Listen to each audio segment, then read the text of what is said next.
ওকে, Facebook marketing part 4। So আজকে আমরা ধারাবাহিকভাবে চলে আসলাম ফেসবুক মার্কেটিং পার্ট 4-এ। এবং আজকে আমাদের ফেসবুক মার্কেটিং পার্ট 4-এ যা শেখানো হবে সেটা হচ্ছে Facebook page promote, Facebook page post, boost. এই জিনিসগুলো আমরা দেখব কিভাবে একটি পেজকে প্রমোট করা হয় আর একটি পোস্টকে বুস্ট করা হয়। তো যেটাই করেন না কেন, দুটোই কিন্তু অ্যাডস, যেটাকে বলা হয় এটাও একটা অ্যাডস, এটাও একটা ফেসবুক অ্যাডস, ঠিক আছে? বাট এটাকে বলা হয় প্রমোট, আর এই প্রমোটটা আমরা করে থাকি ইনক্রিজ ফলোয়ার। আপনি যখন আপনার পেজটা নিউ সেট আপ করেন তখন আপনার পেজে একেবারে 0 ফলোয়ার থাকে। তো সেই পেজে আপনি দুইভাবে ফলোয়ার বাড়াতে পারেন। একটা হচ্ছে আপনি আপনার ফ্রেন্ডদেরকে ইনভাইটের মাধ্যমে পেজ থেকে ইনভাইট করে ফলোয়ার বাড়াতে পারেন, আর একটা হচ্ছে পেজটা প্রমোট করে বাড়াতে পারেন। আপনি চাইলে পৃথিবীর যে কোনো কান্ট্রির ফলোয়ার আপনি আপনার পেজে নিয়ে আসতে পারবেন। আচ্ছা, আরেকটা রয়েছে ফেসবুক পোস্ট বুস্ট। তো ফেসবুক পোস্টটাকে কিভাবে বুস্ট করতে হয় আর এই বুস্ট আমরা কেন করি? Increase rich. রিচ মানে পৌঁছানো, অনেক অনেক মানুষের কাছে পৌঁছানোর কাজই হলো এই বুস্টের কাজ। সাপোজ আপনার একটা প্রোডাক্ট আছে, সেই প্রোডাক্টটা আপনি অনেক মানুষের কাছে পৌঁছায় দিতে চান, এবং যারা যারা আপনার প্রোডাক্টটা কিনতে আগ্রহী তারা আপনাকে মেসেজ দিতে পারবে। যদি এমন কিছু করতে চান তো সেই ক্ষেত্রে আপনাকে আপনার ফেসবুক পেজ থেকে একটা পোস্ট করতে হবে আপনার প্রোডাক্ট নিয়ে, এবং সেই প্রোডাক্টটাকে আপনি বুস্ট করতে হবে। এখন আমরা দেখব কিভাবে করা যায়। আমরা আগে প্রমোটটা দেখব।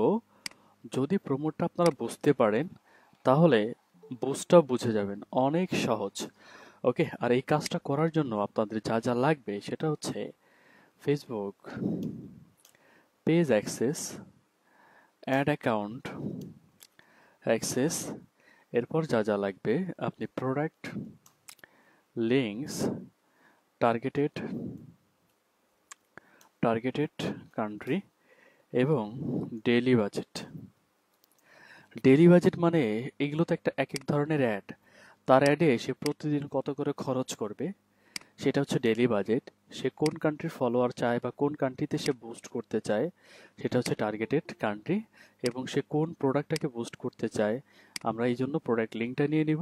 আর এই দুটো কাজ করার জন্য আমাদের page access plus ad account access প্রয়োজন। সুতরাং এই প্রয়োজনীয় ইনফরমেশন এগুলোকে বলা হয় রিকোয়ারমেন্ট। আপনারা প্রতিটি ক্লাসের রিকোয়ারমেন্ট আপনারা মুখস্থ করে নেবেন। সো আমরা এবার চলে যাব আমাদের মেইন কাজে, কিভাবে আমাদের একটি পেজকে প্রমোট করা যায় সেটা আমরা দেখে আসি। সো এটা হলো আমাদের পেজ। এই পেজে আসার পর আপনি এখান থেকে প্রমোট অপশন পেয়ে যাবেন, এখানেও প্রমোট অপশন পেয়ে যাবেন। সো যেখান থেকে খুশি সেখানে ক্লিক করেন, বা আবার আরেকটা অপশন আছে অ্যাড সেন্টার। অ্যাড সেন্টার থেকেও আপনি অ্যাড দিতে পারেন, মানে প্রমোট করতে পারেন আর কি, ঠিক আছে? সো আমি ডিরেক্ট প্রমোটে ক্লিক করি, এরপর ক্রিয়েট নিউ অ্যাডে ক্লিক করব। এরপর এখান থেকে আমাদের অ্যাডসের গোল, আমরা প্রমোট করতেছি কি, আমরা ফেসবুক পেজটা প্রমোট করব ইনক্রিজ ফলোয়ার। দ্যাট মিনস আমার পেজে ফলোয়ার বাড়ানোর জন্য আমি আমার পেজটাকে প্রমোট করব। সো এই যে ফলোয়ার বাড়ানোর জন্য যে আমি পেজটা প্রমোট করব এটাই হচ্ছে আপনার গোল। তো ফেসবুকে অনেক ধরনের গোল রয়েছে, এখানে দেওয়া আছে অটোমেটিক। ওকে, আমরা এখানে চলে যাই, দেখি কি কি ধরনের গোল রয়েছে। একটা রয়েছে অটোমেটিক, তারপর হচ্ছে মানে গেট, আচ্ছা, let Facebook select the most relevant goals based on your setting. মানে আপনি আপনার পেজটা যেভাবে সেট আপ করেছেন তার উপর ভিত্তি করে ফেসবুক কি করবে, আপনার অ্যাডটা চালাবে, ওকে, তার মতো করে। আপনি যদি আপনার কাস্টমারের কাছ থেকে কল পেতে চান তাহলে এই অপশনটা সিলেক্ট করবেন। যদি আপনি আপনার ওয়েবসাইটে ভিজিটর পেতে চান তাহলে এই অপশন, এই গোলটা মানে ওয়েবসাইট ভিজিটর। এরপর হচ্ছে যদি আপনি আপনার পেজে মেসেজ পেতে চান যে কাস্টমার প্রোডাক্টটা কেনার জন্য আপনার পেজে মেসেজ করবে, সেই ক্ষেত্রে গেট মোর মেসেজ। আপনি যদি আপনার পেজে ফলোয়ার চান, গেট মোর পেজ লাইকস। আপনি যদি কাস্টমারের ইনফরমেশন কালেক্ট করতে চান, লাইক তাদের নেম, তাদের ফোন নাম্বার, তাদের মেল, তো সেই ক্ষেত্রে গেট মোর লিডস। সো আমাদের মেন যে গোলটা সেটা হচ্ছে আমাদের page get more page like. আমরা এটা সিলেক্ট করে আমরা সেভ ক্লিক করব। এরপর যেটা রয়েছে সেটা হচ্ছে আমাদের অ্যাড ডেসক্রিপশন, বা এটাকে বলা হয় অ্যাড প্রাইমারি টেক্সট বলা হয়, আবার এটাকে বলা হয় অ্যাড কপি। ঠিক আছে, ওকে। সো এইখান থেকে এই অ্যাড কপি বা অ্যাডের প্রাইমারি যে টেক্সটটা রয়েছে এটা কিন্তু ডিরেক্ট আমাদের শর্ট ডেসক্রিপশন থেকে এটা চলে এসেছে। ওকে, সো আমরা চাইলে এটাকে চেঞ্জ করে দিতে পারি, সরিয়ে ফেলে এখান থেকে চলে যাবে। আমরা এখানে কি ইউজ করব আমরা সেগুলো এখানে লিখি। ওকে, ওকে, we are selling high quality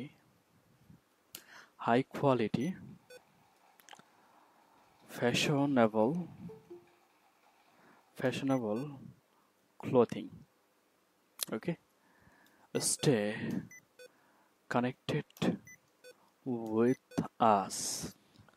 ওকে, আমি ছোট্ট করে লিখে দিলাম, এই জিনিসটা আমরা এখানে দিয়ে দিব যে আমরা হাই কোয়ালিটি ফ্যাশনেবল মানে ক্লোথিংসের বা ফ্যাশন অ্যাক্সেসরিজ আমরা এখানে এটা ইউজ করতে পারি। ফ্যাশন, দেখেন ফ্যাশন এখান থেকে দিব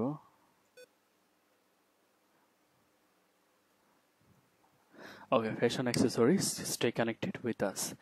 আপনি যে কোনো ভালো একটা সেন্টেন্স এখানে লিখে দিতে পারেন যেটা এখানে শো করবে। ওকে, আচ্ছা, এরপরে যে কভার ফটোটা রয়েছে, ওকে, এখান থেকে দেখেন এখানে কিন্তু একটা ফটো চলে আসছে, এটা আমাদের লোগো থেকে চলে আসছে। আর এখানে অ্যাড ইমেজটা আমরা এখান থেকে চেঞ্জ করে দিতে পারবো। আপলোড নিউ এ ক্লিক করে আমরা যে ইমেজটা আমাদের অ্যাডে ইউজ করতে চাই আমরা চাইলে সেটা এখান থেকে ইউজ করতে পারবো, আপলোড করে দিতে পারবো। সো এখানে সুন্দর একটা ইমেজ আপনি বানাবেন। এরপরে দেখেন আরেকটা যে রয়েছে, আচ্ছা দুটো চলে আসছে, আমরা একটাকে ডিলিট করে দেই। ওকে, মোটামুটি এই হচ্ছে আপনার অ্যাডের ইমেজ। তো আপনি অ্যাডের ইমেজটা আরো সুন্দর করে আরো প্রিমিয়াম কোয়ালিটি ভাবে আপনি বানাবেন। এরপর বাটনটা পেজ লাইক থাকবে, মানে আপনার পেজটা এইরকম দেখতে, আপনার যখন অ্যাডটা চলবে তো এইভাবে চলবে। ফেসবুক আপনাকে, তো যে সকল ইউজার আপনার এই লাইক বাটনে ক্লিক করবে তখন তারা কি করবে, আপনার পেজের ফলোয়ার হয়ে যাবে। নিচে চলে আসি, এরপর হচ্ছে আমাদের স্পেশাল অ্যাড ক্যাটাগরি। এটা আমরা কিন্তু সেটিং করার সময় পেয়েছি, ইলেকশন, পলিটিক বা সোশ্যাল ইস্যু নিয়ে আমরা যদি অ্যাড দিতে চাই এটা অন করে দিতে হবে। ওকে, তো আমাদের অ্যাডটা কিন্তু ইস্যু বা পলিটিক্যাল নিয়ে না। তো এইখান থেকে অডিয়েন্স সেগমেন্ট, এটা হচ্ছে মোস্ট ইম্পর্টেন্ট পার্ট। তো এই সম্পর্কে আপনাকে জানতে হলে আমাদের আরেকটু ফোকাস দেন স্ক্রিনে, সেটা হচ্ছে এটাকে টার্গেটিংও বলা হয়। আমরা একটু আগে যে অডিয়েন্স সেকশনটা দেখলাম এখান থেকে আমরা টার্গেটিং করে থাকি। টার্গেটিং মানে কোন অডিয়েন্সের কাছে আমার অ্যাডটা শো করবে তাদেরকে এখান থেকে সিলেক্ট করে দেওয়া। এখন এইটা ডিপেন্ড করে একটা বিজনেসের ক্যাটাগরির উপর বা একটা বিজনেসের ওপর। ধরুন আপনি আপনার পেজ থেকে মিন্স আইটেম সেল করবেন, ঠিক আছে, যেমন টি শার্ট, পাঞ্জাবি, হ্যাঁ, তারপর হচ্ছে হুডি, হ্যাঁ, তো এই সকল জিনিসগুলো আপনি সেল করবেন। তো সেই ক্ষেত্রে আপনি ওই সকল অডিয়েন্সদেরকে টার্গেট করবেন, ওই সকল ফলোয়ারদের আপনি চাইবেন যে ওই সকল ফলোয়ার আমার পেজে আসুক যারা আমার প্রোডাক্টের উপর ইন্টারেস্টেড। তো সেই ক্ষেত্রে আপনাকে টার্গেটিংটা খুব ভালো মতো করতে হবে, আপনার প্রোডাক্ট রিলেটেড টার্গেটিং এখানে করতে হবে। টার্গেটিং মানে হচ্ছে কাদের কাছে আপনার একটা শো করবে তাদেরকে এখান থেকে সিলেক্ট করে দেওয়া। ফেসবুকে আমরা তিনভাবে টার্গেটিং করতে পারি, একটা হচ্ছে ইন্টারেস্ট, বিহেভিয়ার, ডেমোগ্রাফিক। ডেমোগ্রাফিকটাকে একটু সাইড করে রাখি, ইন্টারেস্ট এবং বিহেভিয়ারটা আমরা একটু বুঝবো, একটু পরে আসি ইন্টারেস্ট বিহেভিয়ারে। বাট এটা মাথায় রাখতে হবে ফেসবুকে এই তিনভাবে আমরা টার্গেটিং করতে পারি। এখন আপনি যদি টার্গেটিংয়ে বস না হতে পারেন তাহলে আপনি মার্কেটিংয়েও বস হতে পারবেন না। ওকে, এটা ভালো মতো বুঝতে হবে, ফেসবুকের অডিয়েন্সকে বুঝতে হবে। আচ্ছা, এখন আমার পেজে আমি মিন্সদের ফ্যাশন বা ফ্যাশন আইটেমগুলো আমি সেল করব। তো কাদেরকে টার্গেট করা যায়, পেন্সিল আইকনে ক্লিক করবেন। জেন্ডারের ক্ষেত্রে মানে কাদের কাছে আপনার একটা শো করবে, মেন আছে ওমেন আছে, তো আমি যেহেতু আমাদের পেজ থেকে মিনস আইটেম সেল করব, আমি চাই যারা মিন আছে তাদের কাছে আমাদের অ্যাডটা শো করবে। ওকে, এরপর 18 থেকে যাদের বয়স মোটামুটি 35, তারা আমার পেজে ফলোয়ার হিসেবে আসবে। আর এখান থেকে টার্গেটেড কান্ট্রি দেওয়া আছে ইউনাইটেড স্টেট। ক্লায়েন্ট যেটা বলবে বা আপনার টার্গেট কান্ট্রি যেটা থাকবে আপনি সেটা এখান থেকে দিয়ে দেবেন। আমি দিয়ে দিচ্ছি বাংলাদেশ। এই তো বাংলাদেশ কান্ট্রি নিচে আসছে, বাকিগুলো কিন্তু অন্যান্য এরিয়া। এই যে বাংলাদেশ নিচে যেটা কান্ট্রি থাকবে আপনি সেটা সিলেক্ট করে দেবেন। সো আমরা দেখতে পাচ্ছি যে বাংলাদেশটা আমাদের সিলেক্ট হয়ে গেল। আমাদের টার্গেটেড কান্ট্রি আপনারা সিলেক্ট করতে পেরেছি, টার্গেট কান্ট্রি আমাদের সিলেক্ট হয়ে গেছে। এরপর নিচে আসুন। আচ্ছা, এরপর একটু নিচে আসুন। এখান থেকে এইখানে রয়েছে ডিটেল টার্গেটিং। তো এইখানে আমরা তিনভাবে টার্গেট করতে পারি। দেখুন, ডেমোগ্রাফিক, ইন্টারেস্ট আর হচ্ছে বিহেভিয়ার। আমি আপনাদেরকে একটু বোঝানোর চেষ্টা করি যে ইন্টারেস্টটা কি, বিহেভিয়ারটা কি আর ডেমোগ্রাফিকটা কি, একটু ভালো করে বোঝার চেষ্টা করেন। দেখেন, আমি ইন্টারেস্ট থেকে দিয়ে দিলাম আইফোন 6s। মানে এই সকল অডিয়েন্স দ্বারা বোঝায় যে ইন্টারেস্ট থেকে যদি আমি আইফোন 6s অডিয়েন্সটাকে টার্গেট করি, আমি জাস্ট বোঝানোর জন্য আপনাদেরকে একটা অডিয়েন্স দিয়ে আমি টার্গেটিং করতেছি। ধরুন আমি একটা অডিয়েন্সকে টার্গেট করলাম আইফোন 6s এবং ইন্টারেস্ট থেকে আমরা আইফোন 6s কে টার্গেট করলাম। এর মানে হলো যারা আইফোন 6s প্রোডাক্টের ওপর ইন্টারেস্টেড তাদেরকে আমি টার্গেট করলাম। ইন্টারেস্ট থেকে যদি আমি অডিয়েন্স সিলেক্ট করে দেই আইফোন 6s, তার মানে আমি তাদেরকে টার্গেট করলাম যারা আইফোন 6s এর উপর ইন্টারেস্টেড। আমি যদি ইন্টারেস্ট থেকে টি শার্টকে অডিয়েন্সকে টার্গেট করে দেই, তার মানে আমি তাদেরকে টার্গেট করলাম যারা টি শার্টের উপর ইন্টারেস্টেড। আমি ইন্টারেস্ট থেকে যদি মিন্স ফ্যাশনকে টার্গেট করে দেই, আমি ওই সকল অডিয়েন্সকে টার্গেট করলাম যারা আমার এই মিন্স ফ্যাশন অডিয়েন্স মানে এইটার উপর ইন্টারেস্টেড। ঠিক আছে, এখন বিহেভিয়ারটা কি? বিহেভিয়ারটা আচ্ছা, আমি যদি এখান থেকে বিহেভিয়ার থেকে যদি আইফোন 6s এই অডিয়েন্সটাকে টার্গেট করি, এটা দ্বারা বোঝায় যে আইফোন 6s অলরেডি তার কাছে আছে বা সে আইফোন 6s এর সে ওনার, মানে সে অলরেডি কিনে ফেলেছে। বিহেভিয়ার অডিয়েন্সটা হচ্ছে ওই রকম যে যার কাছে অলরেডি আছে বা সে প্রোডাক্টটা কিনে ফেলেছে। ওকে, আর ইন্টারেস্ট থেকে যদি টার্গেট করেন তার মানে সে এই প্রোডাক্টের উপর ইন্টারেস্টেড। ফর এক্সাম্পল আমি একটু দেখাই আপনাদেরকে। আমি এই অডিয়েন্সটাকে এখান থেকে টার্গেট করি ডিটেল টার্গেটিং থেকে। দেখেন, প্রথমে কি আসছে আইফোন 6s ইন্টারেস্টেড, সেম আবার আসছে বিহেভিয়ার, এই যে নিচে লেখা কি ইন্টারেস্টেড। আপনি এই অডিয়েন্সকে টার্গেট করা মানে ওই সকল অডিয়েন্সকে টার্গেট করলেন যারা আইফোন 6s এর উপর ইন্টারেস্টেড। আর এই যে ওনস বা নিচে বিহেভিয়ার লেখা মানে এইখান থেকে আইফোন 6s কে টার্গেট করা মানে হলো যে আপনি ওই সকল অডিয়েন্সকে টার্গেট করলেন যাদের অলরেডি আইফোন 6s আছে। সো আপনারা ইন্টারেস্ট এবং বিহেভিয়ার অডিয়েন্সটা কেমন, কিভাবে কাজ করে সেটা বুঝতে পারলেন। এখন আপনার প্রোডাক্টটা যদি আইফোন 6x হয়, তাহলে কিন্তু আপনাকে ইন্টারেস্ট থেকে আইফোন 6s যারা আছে অডিয়েন্স তাদেরকে টার্গেট করতে হবে। কারণ সাপোজ ধরেন আপনি আইফোন 6s এই প্রোডাক্টটা আপনি সেল করতেছেন, তো অবশ্যই এই প্রোডাক্টের উপর যারা ইন্টারেস্টেড আপনি অবশ্যই তাদেরকে টার্গেট করবেন। এই প্রোডাক্টটা আপনি সেল করতেছেন, এই প্রোডাক্ট অলরেডি যাদের কাছে আছে তো তারা তো কিনবে না। তো বিহেভিয়ার থেকে এদেরকে টার্গেট করা যাবে না, এই অডিয়েন্সকে। ইন্টারেস্ট থেকে এই অডিয়েন্সকে টার্গেট করতে হবে। আবার আপনার প্রোডাক্টটা যদি আইফোন অ্যাক্সেস হয় তাহলে কি করতে হবে? দেখেন, তাহলে কিন্তু আপনাকে যারা 6s এর ওনার তাদেরকে টার্গেট করতে হবে। কারণ এরা ওল্ড মডেল ইউজ করতেছে, এরা কিন্তু নিউতে মানে আপডেট মডেলে তারা কনভার্ট হওয়ার চেষ্টা করবে। আপনার প্রোডাক্ট হচ্ছে আইফোন এক্সএস, বাট যারা আইফোন 6s এর উপর ইন্টারেস্টেড এদেরকে কিন্তু টার্গেট করলে হবে না। তাদেরকে টার্গেট করতে হবে যাদের অলরেডি ওল্ড মডেলগুলো আছে। সুতরাং এই অডিয়েন্সটা কি, এই দুটো অডিয়েন্স ইন্টারেস্ট এবং বিহেভিয়ার, এই অডিয়েন্সগুলো কিভাবে কাজ করে আমি বুঝালাম, আশা করি আপনি বুঝতে পেরেছেন। এখন আসি আমরা ডেমোগ্রাফিকটাকে।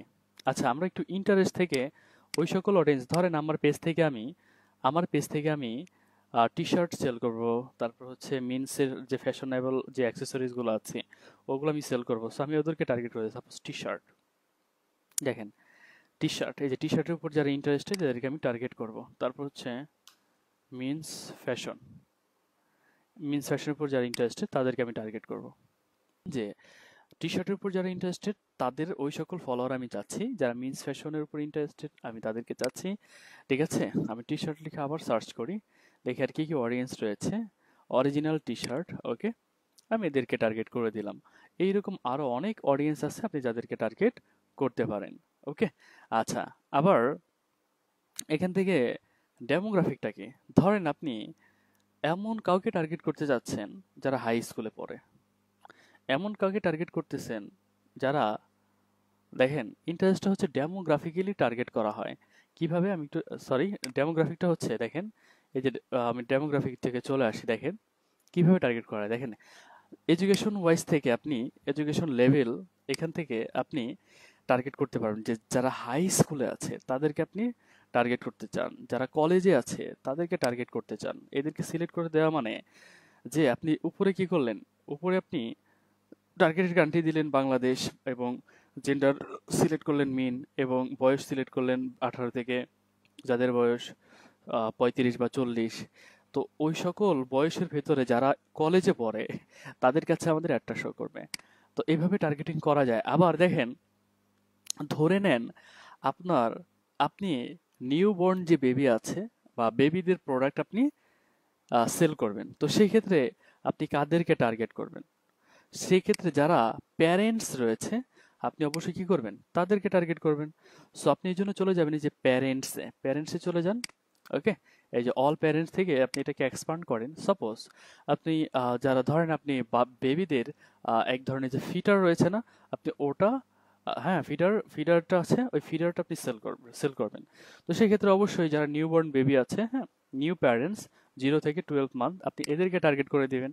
ওকে, আবার ধরেন আপনি এমন একটা প্রোডাক্ট সেল করতেছেন, ধরেন কাপল কাপল ড্রেস আপনি সেল করতেছেন, ঠিক আছে? তো সেই ক্ষেত্রে আপনি যারা রিলেশনশিপে আছে আপনি তাদেরকে টার্গেট করবেন, রাইট? দেখেন এখান থেকে কি আছে, রিলেশনশিপ স্ট্যাটাস, হ্যাঁ, কি কি আছে, সিভিল ইউনিয়ন, কমপ্লিকেটেড, হ্যাঁ। আচ্ছা দেখেন, আপনি সেল করতেছেন কাপল ড্রেস, অবশ্যই আপনি তাদেরকে টার্গেট করবেন না যাদের ডিভোর্স হয়ে গেছে, আপনি ডেফিনেটলি এদেরকে টার্গেট করবেন না। আপনি কাদেরকে টার্গেট করবেন? আপনি টার্গেট করবেন এঙ্গেজ, আপনি টার্গেট করবেন ইন এ রিলেশনশিপ, যারা ম্যারিড তারা তো কিনে এগুলো, ঠিক না? ইন ওপেন রিলেশনশিপ এদেরকে আপনি টার্গেট করবেন। বা অবশ্যই সিঙ্গেলদেরকে টার্গেট করবেন না, কারণ এটা আপনি কাপড় ড্রেস সেল করতেছেন। আচ্ছা, বিষয়টা হচ্ছে এই হচ্ছে আমাদের ডেমোগ্রাফিক্যালি টার্গেটিং। এরকম আরো অনেক কিছু রয়েছে। আপনারা যেমন ওয়ার্ক থেকে আপনি টার্গেট করতে পারেন, যে ইন্ডাস্ট্রি যারা কোন ইন্ডাস্ট্রিতে কাজ করে, হ্যাঁ, তাদেরকে আপনি টার্গেট করতে পারেন। যেমন যারা কমিউনিটি অ্যান্ড সোশ্যাল সার্ভিসেসের সাথে যারা কাজ করে তাদেরকে আপনি টার্গেট করতে, এখান থেকে টার্গেট করতে পারবেন। এই হচ্ছে আমাদের ডেমোগ্রাফিক্যালি আমরা এইভাবে টার্গেটিং করতে পারি। ওকে, ফাইন। সো আশা করি আপনারা বুঝতে পেরেছেন আমাদের এই টার্গেটিংটা। সো আমরা এইভাবে টার্গেটিংটা করে আমি এখান থেকে সেভ অডিয়েন্সে ক্লিক করলাম। এখন এখান থেকে দেখাচ্ছে আমি প্রতিদিন লাইক পাবো কয়টা? ওকে, 30 থেকে 87টা। এবং আমার ডেইলি বাজেট কত দেওয়া? আমার ডেইলি বাজেট হচ্ছে 100 টাকা দেওয়া। ওকে, আচ্ছা, আমি যদি টাকাটা যত বাড়াবো লাইকও তত বাড়তে থাকবে। দেখেন আমি যদি প্রতিদিন 1000 টাকা করে, 5000 গিয়েছে, আমি প্রতিদিন যদি 1000 টাকা করে অ্যাড চালাই তাহলে আমি প্রতিদিন ফলোয়ার পাবো 302টা থেকে 874টা। ওকে, এবং কয়দিনের জন্য অ্যাড চালাবেন এখান থেকে আপনি বাড়াতেও পারেন, আপনি কমাতেও পারেন। ওকে, ঠিক আছে। সাপোজ আমি 7 দিনের জন্য অ্যাড চালাবো, তাহলে 7 দিনে 1000 করে চালালে 7000 হচ্ছে। আবার ফেসবুক আপনার কাছ থেকে ট্যাক্সও কাটবে। ওকে, সো এটা আমরা নেক্সটে দেখবো আর কি। আচ্ছা, তো টোটাল বাজেট এখানে 7000 দেখাচ্ছে। এরপর নিচে চলে আসবেন, এই যে পেমেন্ট মেথডের বিষয় হলো, এই পেমেন্ট মেথড আপনার দরকার নেই আপনি যদি ক্লায়েন্টের কাজ করেন। ক্লায়েন্ট তার কার্ড অ্যাড করবে আর আপনি জাস্ট এগুলো সেট আপ করে দিবেন। এখন আপনি যদি আপনার ইন ফিউচারে যদি আপনি নিজে কোনো বিজনেস স্টার্ট করেন, তো সেই ক্ষেত্রে আপনার একটা কার্ড প্রয়োজন হবে, আর এই সকল কার্ড আপনি ব্যাংক থেকে তুলতে পারবেন বা নিতে পারবেন। এই জন্য ব্যাংকে আপনার পাসপোর্টটা শো করাতে হবে। ওকে। আর এইটা নিয়ে কিন্তু অনেকের প্রশ্ন থাকে, আবার অনেকে একটু বুঝে না। অনেকে বলে যে আমার কার্ড নেই স্যার, আমি প্র্যাকটিস করবো কিভাবে? আপনারা এই পর্যন্ত প্র্যাকটিস করে স্ক্রিনশট নিয়ে আপনারা অ্যাসাইনমেন্ট সাবমিট করবেন। আর যখন ক্লায়েন্টের কাজ করতে যাবেন, ক্লায়েন্টের অলরেডি এখানে কার্ড অ্যাড করা থাকবে, আপনি জাস্ট কাজ করে আপনি এখান থেকে প্রমোট নাওতে ক্লিক করবেন। আর ক্লায়েন্ট যদি, আপনি এমন প্রশ্ন থাকতে পারে যে স্যার ক্লায়েন্ট আমাকে কার্ড দিল, আমি অ্যাড করে দিলাম। নো, এটা ক্লায়েন্ট কখনো দিবে না আপনাকে, কারণ এটা হচ্ছে একটা একটা প্রাইভেট একটা জিনিস, রাইট? সো এটা ক্লায়েন্ট অ্যাড করবে। এখন আপনি যদি আপনার বিজনেসের জন্য যদি অ্যাড করতে চান, তাহলে কি করবেন? অ্যাড পেমেন্ট মেথডে ক্লিক করবেন। তারপরে আমরা এখান থেকে নেক্সটে চলে যাব। সবকিছু ঠিক থাকলে নেক্সটে চলে যাব। এরপর এখান থেকে আপনার কার্ডের উপরে দেখেন, নেক্সটে চলে যান। আপনার কার্ডের উপরে এখান থেকে যে নামটা থাকবে সেই নামটা দিতে হবে, কার্ড নাম্বার দিতে হবে, এক্সপাইরেশন ডেট দিতে হবে, সিভিভি নাম্বার দিতে হবে, কার্ডের পেছনে থাকে। এই সব কিছু দিয়ে জাস্ট সেভে ক্লিক করলেই ওকে। আর কি, ঠিক আছে, এটা হয়ে যাবে। তো এখন আমরা কি করতে পারতেছি না, আমরা এখন কোনো কার্ড অ্যাড করব না। এই পর্যন্ত সেট আপ করে জাস্ট প্রমোট নাওতে ক্লিক করলেই আপনার পেজ প্রমোট অপশনটা সাকসেসফুলি সেট আপ হয়ে যাবে, বা আপনি আপনার পেজটাকে প্রমোট আপনি করে ফেললেন। তারপরে এই অ্যাডটা কিতে যাবে? রিভিউতে যাবে। এই অ্যাডটা রিভিউতে যাবে। তো তারপর এখান থেকে অ্যাক্টিভ হয়ে গেলে আপনি ফলোয়ার পেতে থাকবেন। ওকে, এই ছিল হচ্ছে আমাদের পেজ প্রমোট। সেম জিনিসটা আমরা দেখব আমাদের পোস্ট বুস্টের ক্ষেত্রে। আমরা এটাকে আপাতত কেটে দিব। আপনারা এই পর্যন্ত প্র্যাকটিস করে আপনারা কি করবেন? স্ক্রিনশট নেবেন। এই সবকিছু আপনারা কি করবেন? প্র্যাকটিস করে আপনারা এই সব কিছু স্ক্রিনশট নিয়ে আপনারা অ্যাসাইনমেন্টটা সাবমিট করবেন। ওকে, ফাইন। আমরা এটা লিভ নেই। এখন আমরা একটা পোস্টকে বুস্ট করব, ঠিক আছে? আচ্ছা, জাস্ট 1 মিনিট, আমরা আমাদের পেজে চলে যাই। এটা হচ্ছে আমাদের পেজ। ওকে, দেখুন আমরা আমাদের একটা পোস্টকে বুস্ট করব। এটা হচ্ছে, আচ্ছা, অ্যাড সেন্টার থেকে বেরিয়ে যাই আমি, আমরা আমাদের পেজে চলে আসি। এখন কোন পোস্টটাকে আপনি বুস্ট করবেন? অবশ্যই আপনি আপনার প্রোডাক্টকে বুস্ট করবেন। ওকে, তো কি করতে হবে? একটা প্রোডাক্ট আপনার পেজ থেকে আপলোড করতে হবে। সো আমরা একটা প্রোডাক্ট আমরা আমাদের পেজ থেকে এখান থেকে আপলোড করব। সো আমরা এখন একটা ওয়েবসাইটে চলে যাই। বাইরের ওয়েবসাইট থাকবে, বা সেই সকল প্রোডাক্টের সকল ইনফরমেশন সে আপনাকে দিয়ে দিবে। আপনি তার কাছ থেকে চাইবেন কি কি আপনার প্রয়োজন। তো সেই জিনিসগুলো আপনি কি করতে পারবেন? এখান থেকে প্রমোট করতে পারবেন, বুস্ট করতে পারবেন। সরি, বুস্ট করতে পারবেন অনলি। আচ্ছা, আমরা এখান থেকে সাপোজ মোবাইল অ্যান্ড ইলেকট্রনিক্স থেকে হেডফোনে চলে যাই। ধরে নেন আপনি আপনার ওয়েবসাইট থেকে আপনি আপনার পেজ থেকে এই প্রোডাক্টটা আপনি, ওকে, এই প্রোডাক্টের ইমেজটা আমি কি করি? আগে সেভ করি। এই প্রোডাক্টটা আপনি বুস্ট করবেন। এই প্রোডাক্টের ইমেজটা আমি কি করব? ডাউনলোড করে নিয়েছি।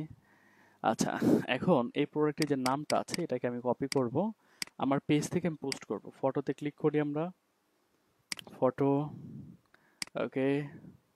দেন আমরা এখান থেকে ডাউনলোডে চলে আসবো। আমরা প্রোডাক্টের ইমেজটা সিলেক্ট করি। ওকে, চলে আসছে।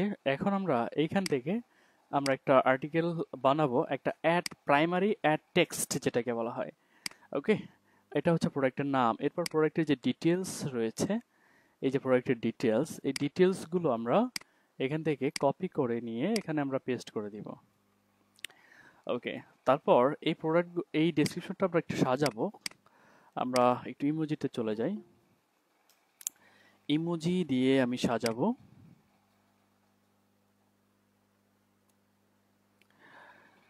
ওকে, সো আমি এখান থেকে সাপোজ এই ইমোজিটা আমি ইউজ করব, মানে আমার ডেসক্রিপশনটা একটু স্পেসিফিক করার জন্য আর কি। হ্যাঁ, সো এটা হচ্ছে আমাদের নাম অলরেডি ইউজ করেছি। এরপর রয়েছে আমাদের ব্র্যান্ড। ওকে, এরপর রয়েছে প্রোডাক্ট, এরপর হচ্ছে model, colour, noise cancellation, active. Okay, এরপর আমাদের চার্জ টাইম। এরপর আমাদের আর কি কি আছে? Battery life. এরপর আর কি অপশন আছে? ইয়ারবাডস। এরপরে আমাদের আছে ব্লুটুথ, সাউন্ড ড্রাইভ। এরপর আমাদের আছে ইফেক্টিভ, ওয়াটার।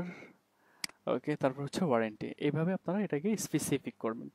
স্পেসিফিক করার পর এগুলোকে আমরা, ওকে, সবগুলোকে কপি করব। কপি করে এখানে একটা পোস্টের আমরা, হ্যাঁ, এভাবে দিয়ে আমরা কি করব? এটাকে পোস্ট করে দিব। ওকে, আচ্ছা, দেন এখান থেকে পোস্ট। তো আপনি আপনার কি করলেন, আপনার পেজ থেকে আপনি একটা পোস্ট করে ফেললেন। আচ্ছা, আমরা একটু রিলোড দিব, আমাদের পোস্ট আমরা দেখব কোথায় আছে।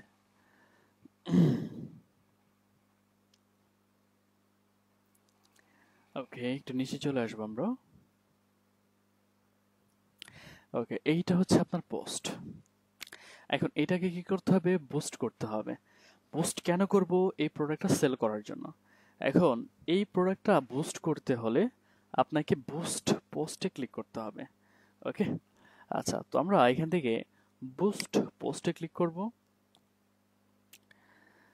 অলরাইট, অটোমেটিক এখান থেকে গোলটা আছে অটোমেটিক। আমি এখান থেকে আমি মেসেজ চাচ্ছি যে কাস্টমার এই প্রোডাক্টটা পারচেস করার জন্য, কেনার জন্য তারা আমার পেজে মেসেজ করুক। তো সেই ক্ষেত্রে আমরা গেট মোর মেসেজ এটা সিলেক্ট করে দিব, দেন এখান থেকে সেভ। দেখেন প্রোডাক্টের ইমেজ, প্রোডাক্টের যে হেডলাইন, ঠিক আছে, বা যা যা লাগে সব কিছু কিন্তু আমরা কি করে ফেলেছি, আমরা নিয়ে এসেছি। হ্যাঁ, মানে এটা কিন্তু আমাদের আর দিতে হচ্ছে না। তো এখন যেটা করতে হবে, এখানে আর তেমন কিছুই নেই, আমরা একটু নিচে চলে আসব। জাস্ট অডিয়েন্স থেকে আমাদের অডিয়েন্সটা দিয়ে দিতে হবে। এখন অবশ্যই এখান থেকে আপনি এটাকে পেন্সিল আইকনে ক্লিক করেন। এই প্রোডাক্টটা কিন্তু ছেলে বা মেয়ে উভয় কিন্তু কিনতে পারে। তো সেক্ষেত্রে আমি কি করলাম, অল দিয়ে দিলাম।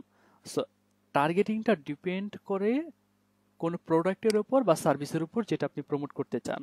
আর এই প্রোডাক্টটা যাদের বয়স 18 থেকে 30 রয়েছে মোটামুটি, তারাই কিন্তু পারচেস করবে। বেশি বয়সের মানুষ এগুলো পারচেস করতে চায় না। আর আমি আমার টার্গেটেড কান্ট্রি হচ্ছে বাংলাদেশ। আমি বাংলাদেশের মানুষের কাছে প্রোডাক্টটা সেল করব, দিয়ে দিলাম। এখন ক্লায়েন্টের যদি ইউএসএ হয় তাহলে আপনি এখান থেকে সার্চ করবেন ইউনাইটেড স্টেট। হ্যাঁ, আপনি ইউনাইটেড স্টেটে যে কান্ট্রি চলে আসছে, মানে ক্লায়েন্টের কান্ট্রি যেটা হবে আমরা সেটা টার্গেট করে দিব। তো আমার কান্ট্রি দিলাম বাংলাদেশ। এবার আমরা নিচে চলে আসি। এখন টার্গেটিংটা কি হবে, আপনারা দেখেন সেম টু সেম কিন্তু প্রোমোটের মতোই এখান থেকে ইন্টারফেস। এখন এই প্রোডাক্টটা কারা কারা কিনতে চায়, আমি দিয়ে দেব ইয়ারফোন। ইয়ারফোন নেই, আচ্ছা, যারা গ্যাজেটের উপর ইন্টারেস্টেড। ওকে, গ্যাজেট। ওকে, যারা গ্যাজেটের উপর ইন্টারেস্টেড আমি তাদেরকে টার্গেট করে দিলাম। তারপর হচ্ছে ইয়ারবাডস নেই, আমরা হেডফোন দিই। আচ্ছা, মানে সিমিলার দিলাম। হেডফোনসের উপর যারা ইন্টারেস্টেড মোটামুটি তারা কিন্তু এই ইয়ারবাডসগুলো কিনবে, রাইট? আচ্ছা, যারা মিউজিক লাভার, আচ্ছা মিউজিক লাভার দিই, দেখে আছে কিনা, হ্যাঁ, এই যে মিউজিক আসছে আর কি, দ্য মিউজিক লাভার্স। ওকে, আচ্ছা, শুধু মিউজিকের উপর যারা ইন্টারেস্টেড আমি তাদেরকেও এখান থেকে দিয়ে দিলাম মিউজিক। ওকে, এদেরকে আমি টার্গেট করে দিলাম। আপনাদের মাথায় যদি আরও অডিয়েন্স আসে, আপনার আরও অডিয়েন্সকে এইভাবে টার্গেট করে দিবেন। টার্গেট করার পর জাস্ট এটাকে কি করতে হবে, সেভে ক্লিক করতে হবে। তো মোটামুটি আপনার টার্গেটিং ঠিক আছে। এখন এরা কি করবে, এই যে আপনি যাদের যে অডিয়েন্সগুলোকে আপনি টার্গেট করে দিলেন ফেসবুক তাদের কাছে একটা শো করাবে, এবং ওই সকল অডিয়েন্স আপনার প্রোডাক্টটা দেখবে। তারা যদি আপনার প্রোডাক্টটা পছন্দ করে তাহলে তারা সেন্ড মেসেজে ক্লিক করে তারা আপনার পেজে মেসেজ দেবে প্রোডাক্টটা কেনার জন্য। এরপর আমরা এখান থেকে চলে যাই, দেখেন নিচে চলে আসেন। এখানে ডেইলি বাজেট দেওয়া হচ্ছে আমাদের 700 টাকা। ওকে, এটাকে যদি আমরা বাড়িয়ে আচ্ছা 3000 করি, তাহলে আমরা দেখেন এখান থেকে আমাদের অ্যাড চালাবো কয়দিনের জন্য, এখান থেকে 6 দিন আছে, সাপোজ 5 দিনের জন্য চালাবো আমি, আরো চালাই। ওকে, এখানে টোটাল বাজেট দেওয়া, সরি, টোটাল বাজেট দেওয়া আছে। আচ্ছা, আমরা সাপোজ 4 দিন চালাই, মানে আমরা একটু, আচ্ছা 4 দিন, 4000 টাকা 4 দিন চালাবো, মানে ডেইলি বাজেট হচ্ছে আমার 1000 1000 টাকা। তাহলে প্রতিদিন আপনি 19 থেকে 54টা মেসেজ পাবেন, ফেসবুক আপনাকে এনে দিবে। মানে যারা এই প্রোডাক্টগুলো পারচেস করতে চায় তারা আপনাকে মেসেজ দিবে প্রতিদিন। আপনি, এটা হচ্ছে এস্টিমেটেড ডেইলি রেজাল্ট, এখানে হচ্ছে টোটাল বাজেট। টোটাল বাজেট মানে এখানে যে বাজেটটা দিয়েছেন, আর উপরে দেয়া আছে কয়দিনের জন্য আপনি একটা চালাতে চান, আমি দিয়ে দিলাম 4 দিন। তাহলে তো 4000 যদি টোটাল বাজেট হয়, 4 দিন অ্যাড চালালে প্রতিদিন 1000 টাকা করে সেটা পড়তেছে। দেখেন ফেসবুক কিন্তু আপনার কাছ থেকে 15% ট্যাক্সও কাটবে। দেখেন টোটাল বাজেট আমাদের 4000 টাকা, আর এস্টিমেটেড ট্যাক্স 600 টাকা। ওকে, কারণ ফেসবুক এটা ট্যাক্স কাটবে, এটা মাপ নেই। অলরাইট, সো আমরা কি করলাম, এভাবে আমরা আমাদের বুস্টিং যে বিষয়টা আছে এটা আমরা সুন্দরভাবে করতে পারলাম। এখন আমি যাদেরকে টার্গেট করেছি এরা কারা, এরা আমার টার্গেটেড অডিয়েন্স। এখন এরা যদি এই প্রোডাক্টগুলো দেখে তাহলে কিন্তু অবশ্যই তারা পারচেস করার জন্য আগ্রহী হবে। ওকে, আচ্ছা ঠিক আছে। তারপর আমরা জাস্ট বাকি প্রসেসগুলো সেম, পেমেন্ট মেথড অ্যাড থাকবে। আপনি জাস্ট বুস্ট পোস্ট নাও এখানে ক্লিক করলেই আপনার এই বুস্টিং যে ক্যাম্পেইনটা আছে বা অ্যাডটা আছে এটা শুরু হয়ে যাবে বা এটা রিভিউতে থাকবে। ফেসবুক সেটা চেক করবে, চেক করে অ্যাক্টিভ করে দিলেই দেখবেন আপনি আপনার পেজে মেসেজ পেতে থাকবেন যে সবাই মেসেজ দিচ্ছে আপনার প্রোডাক্টটা কেনার জন্য। তারপর আপনি পেজ থেকে তাদের সাথে কথা বলবেন, কথা বলে আপনি আপনার প্রোডাক্টটা সেল করবেন। এখন ক্লায়েন্টের যদি কাজ করতে চান তো সেই ক্ষেত্রে আপনার কাজ হলো বুস্ট পোস্ট নাও এ পর্যন্ত ক্লিক করা, বাকিটা ক্লায়েন্ট ম্যানেজ করে নিবে। বা ক্লায়েন্ট যদি আপনাকে আরো পেমেন্ট করে যে তুমি আমার কাস্টমারদেরকে মেসেজের রেসপন্সও করো, তো সেই ক্ষেত্রে আপনি তাকে সেটাও করতে হবে। এই হচ্ছে বিষয়। সো ওভারঅল বিষয় ক্লায়েন্ট আর নিজের ম্যাটার না, ম্যাটারটা হচ্ছে কিভাবে বুস্ট করতে হয়, কিভাবে প্রমোট করতে হয়। এতটুক আশা করি আপনাদের খুব ভালোভাবে ক্লিয়ার এবং আপনারা বুঝতে পেরেছেন। সুতরাং বুস্ট এবং প্রমোট এই দুটো খুব সুন্দর করে প্র্যাকটিস করে আপনারা ডিফারেন্ট প্রোডাক্ট নেবেন। ডিফারেন্ট প্রোডাক্ট নিয়ে ওই প্রোডাক্টের কি কি টার্গেটিং দিয়েছেন সেটারও স্ক্রিনশট নেবেন। ওকে, নিয়ে তারপরে আপনারা অ্যাসাইনমেন্টে সাবমিট করবেন ইনশাল্লাহ। ওকে, আশা করি বুঝতে পেরেছেন সবাই। আজকের ক্লাসে আমরা এতটুকুই দেখেছি।